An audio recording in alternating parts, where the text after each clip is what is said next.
Bom dia, pessoal. Mais uma vez a gente se encontra para estar encerrando os processos dos ciclos biogeoquímicos. Eu optei em fazer dessa forma essa semana para que vocês pudessem ter um tempo a mais para estudar.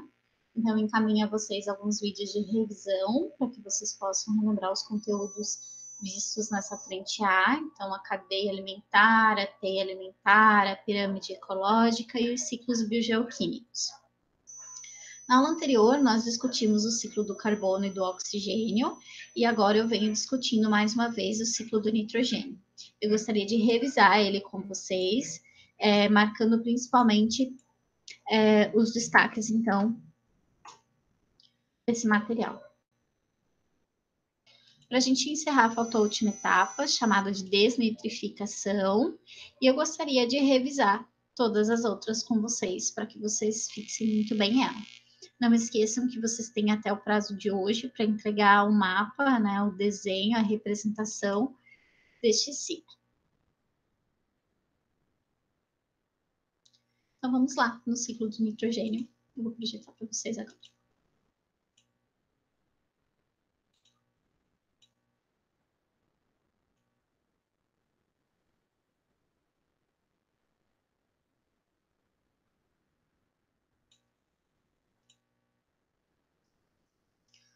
Como nós já discutimos na aula anterior, a gente disse que o ciclo do nitrogênio está totalmente relacionado à formação dos indivíduos, já que o nitrogênio é um elemento que se encontra no DNA, no RNA, nas proteínas, no ATP. Então, praticamente tudo que as nossas células precisam para funcionar de uma boa maneira dependem do nitrogênio.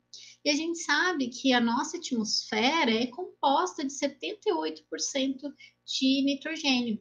Só que esse nitrogênio atmosférico, ele não consegue ser absorvido por nós. Então, nós precisamos fazer algumas etapas, entrar no ciclo e aproveitar esse nitrogênio, principalmente na nossa alimentação, então, pela cadeia alimentar. Nós temos 3 grandes etapas no ciclo do nitrogênio. A primeira é a fixação. A fixação pode ser biológica ou não biológica. Biológica, quando nós fazemos o uso de algumas plantas conhecidas como leguminosas. As leguminosas conseguem fazer uma parceria mutualística com ou fungos ou bactérias. Se for com fungo, nós temos as famosas micorrízas. Se for com bactéria, nós temos o uso do Rhizobium. O Rhizobium é a bactéria mais famosa que ajuda a assimilar o nitrogênio atmosférico nesse nódulo das raízes, formando essas batatinhas. É nessas batatinhas que a gente tem a conversão do nitrogênio atmosférico em nitrogênio assimilável pela planta. Nós também conseguimos ter o processo de fixação não biológica, que é aquela que ocorre no solo por meio de tempestades. Então, conforme você tem a descarga elétrica no solo, você também consegue ter a transformação do nitrogênio atmosférico por meio de uma reação química, formando amônia, então conseguindo manter esse nitrogênio no solo. Tá? Nós temos uma etapa chamada de amonificação, que é um processo que pode ou não ocorrer. Se ocorre a fixação biológica ou não biológica, a gente consegue transformar o nitrogênio atmosférico em amônia e ele ser fixado pela planta. Mas isso também pode ocorrer por meio da decomposição. Uma bactéria, ou melhor, uma planta, um animal pode morrer, e quando ele morre, ele precisa ser decomposto. E os fungos e as bactérias fazem essa função, devolvendo todos esses compostos para o meio. Além de devolver carbono para o meio, ele também consegue fazer a etapa chamada de amonificação e devolver a amônia, que é o NH4. A amônia é considerada tóxica para boa parte dos grupos de plantas. Então, para que a gente consiga assimilar esse grupo, fazer com que a planta assimile, ela precisa entrar no ciclo, na fase que nós chamamos de nitrificação. A fase 2, que é a nitrificação, tem 2 etapas: a nitrosação e a nitratação. A nitrosação é a conversão da amônia com o uso de bactérias nitrificantes, as nitrosomonas e os nitrosococos, em nitrito. Essa etapa chama de nitrosação.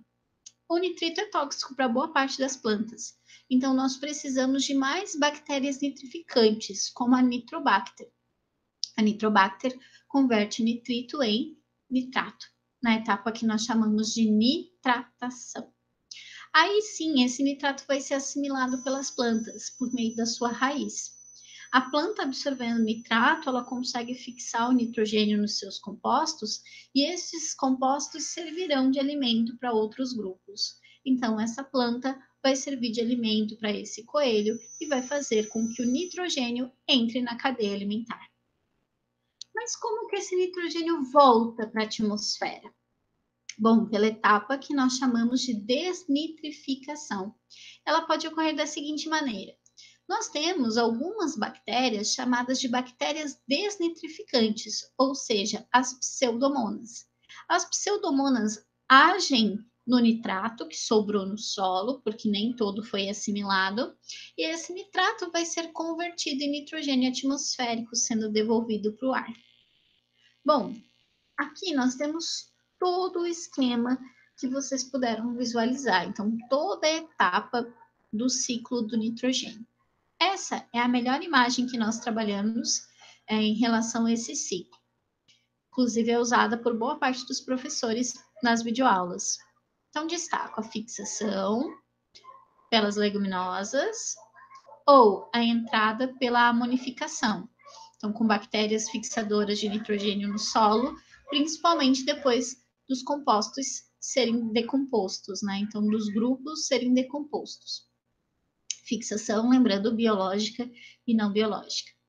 Logo depois que a amônia entrou no solo, tanto por fixação biológica, tanto por não biológica, ou pela amonificação, ela faz a segunda etapa, que é a nitrificação, em que as bactérias fazem nitrosação, convertendo a amônia em nitrito. Logo depois, a gente tem a nitratação, convertendo o nitrito em nitrato. O nitrato consegue ser assimilado pelas plantas e logo depois pelos animais. Caso sobre nitrato, essas bactérias desnitrificantes vão agir e devolver o nitrogênio atmosférico. Legal? Deixe esse link disponível a vocês, falando de uma paródia sobre o ciclo do nitrogênio, em que ela relata um pouquinho as principais etapas, favorecendo um pouco o nosso estudo. Então, por hoje é só. Encaminho a vocês também alguns vídeos para que vocês possam relembrar o que foi visto, certo? Meus queridos, uma excelente semana, bom estudo e bom trabalho. Até mais!